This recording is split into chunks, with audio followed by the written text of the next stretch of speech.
Oh, my dear friends, I never thought I'd live to see the day when my own daughter's words would cut me deeper than any knife ever could.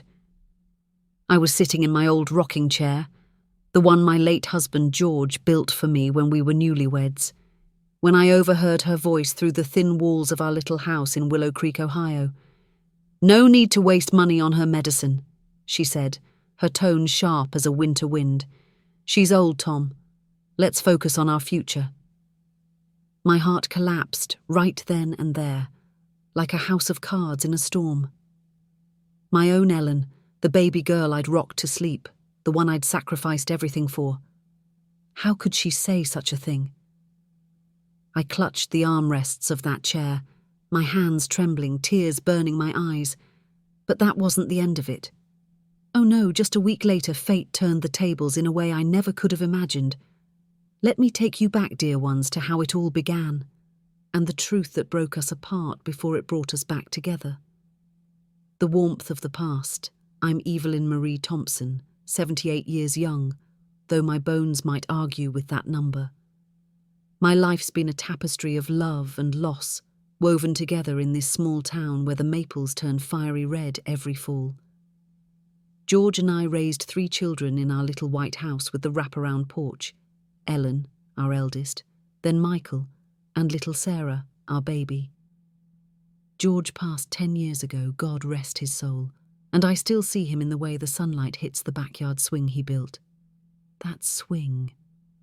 Oh, it holds so many memories. Ellen laughing as George pushed her higher and higher, Michael reading his comic books under the oak tree, Sarah chasing fireflies at dusk. Those were the days when love felt as steady as the ground beneath my feet. But time changes things, doesn't it? Ellen grew up, married Tom, a man with a sharp smile and sharper ambitions. They moved to the city, built a fancy life, and had 2 boys of their own, Jake and Liam, my sweet grandsons. Michael stayed close, working as a mechanic in town, always stopping by to fix my leaky faucet or share a cup of coffee. Sarah. Well, Sarah's story is one I'll get to, but it's a wound that never quite healed. After George passed, I moved into a smaller place, a cosy retirement cottage just down the road from the old house, which I'd signed over to Ellen years ago. It was supposed to be her inheritance, a gift from her father and me. I thought it would keep our family close. How wrong I was. The first crack in the family. It started at Thanksgiving last year, in that same old house. The smell of roasted turkey and pumpkin pie filled the air, and I'd spent all morning setting the table with my mother's lace tablecloth, the one we used for every special occasion. Ellen and Tom drove in from the city with Jake and Liam, who were more interested in their phones than their old grandma's hugs. Michael was there, his hands still stained with engine grease, and I'd invited Mrs. Carter from the retirement home to join us. She's been my friend since we were girls, and she's got no family left. Dinner was warm at first, with laughter and clinking glasses, but then Tom started talking about the house. "Evelyn," he said, leaning back in his chair, "this place could use some upgrades. We're thinking of selling it, maybe buying something closer to the city." My heart sank.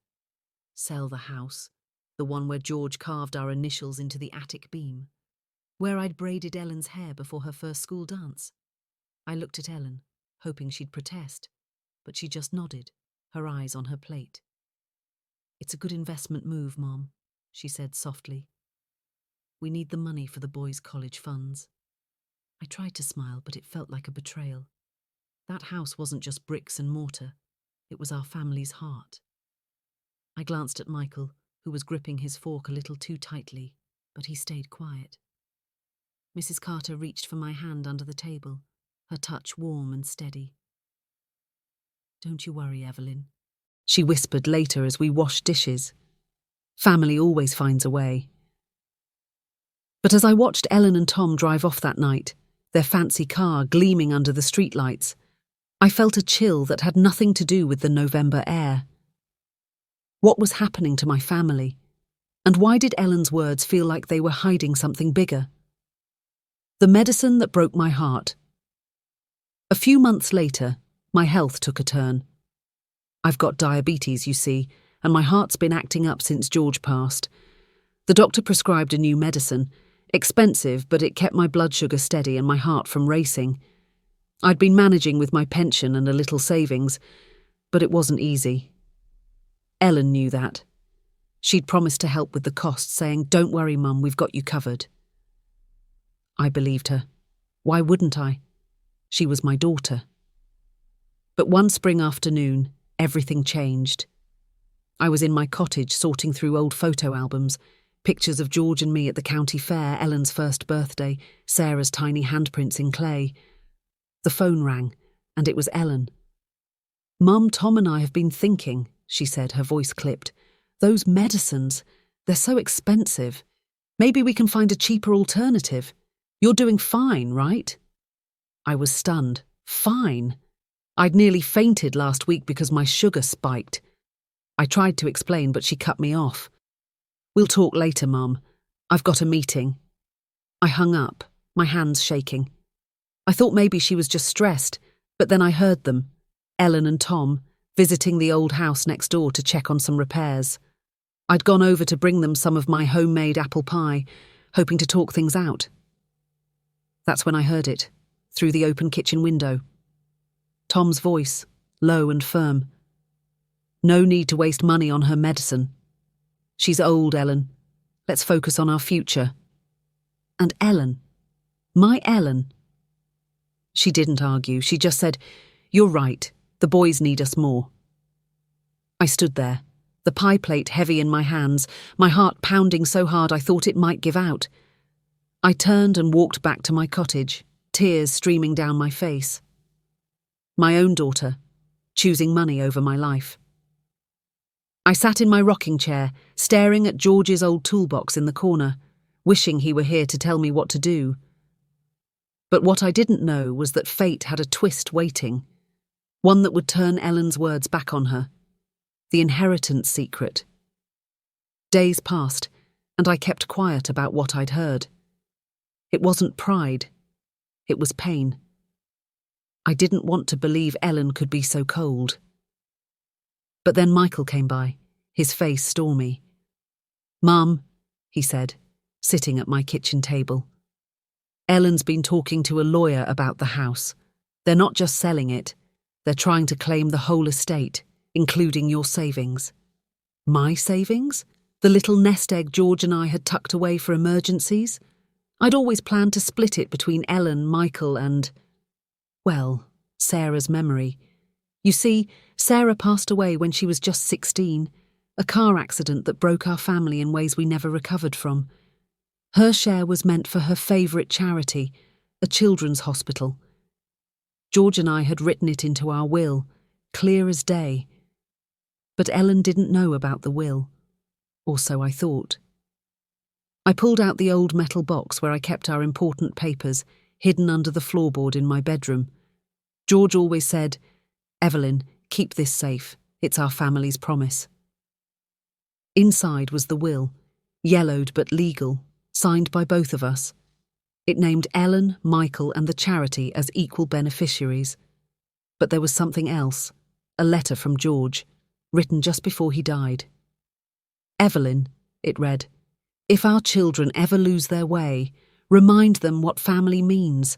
Love is the only inheritance that matters." I showed Michael the will, and his eyes widened.